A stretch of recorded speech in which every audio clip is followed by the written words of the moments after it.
अस्सलामुअलैकुम। अक्सर ख़वातीन कच्चे कीमे के कबाब पकाते हुए इस बात से डरती हैं कि उनके कबाब टूट जाते हैं। तो आज मैं आपको टिप एंड ट्रिक्स के साथ बताऊंगी कच्चे कीमे के कबाब सॉफ्ट और जूसी और बिल्कुल भी नहीं टूटेंगे। तो जल्दी से चैनल को लाइक और सब्सक्राइब करना मत भूलिएगा। तो सबसे पहले हमने आधा किलो बोटियां ली हैं बीफ की, इनको चॉपर में डाल देंगे और 2 स्लाइस काट के इसमें डाल देंगे। तो कीमे के कबाब बनाते हुए आप सोच रही होंगे कि हमने बोटियों का इस्तेमाल क्यों किया है, क्योंकि कीमा धो के जब हम इस्तेमाल करते हैं तो उसमें पानी रह जाता है जिसकी वजह से कबाब टूट जाते हैं।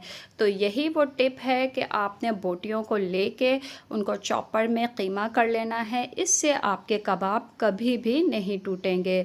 तो चॉपर में कीमा बनाने के बाद अब हमने इसको तसले में निकाल लिया है।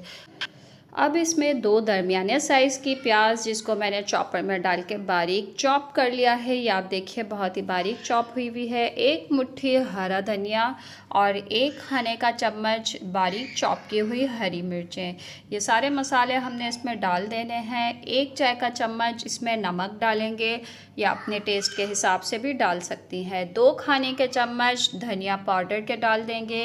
1 चाय का चम्मच कुटी हुई लाल मिर्च डाल देंगे और इसमें 1 खाने का चम्मच अदरक लहसुन का पेस्ट डाल देंगे। और तमाम मसालों को अब अच्छी तरीके से मसल के हमने मिक्स करना है। 5 से 7 मिनट तक हमने इसी तरीके से कीमे को मिक्स कर लेना है ताकि मसाले और कीमा यकजान हो जाए।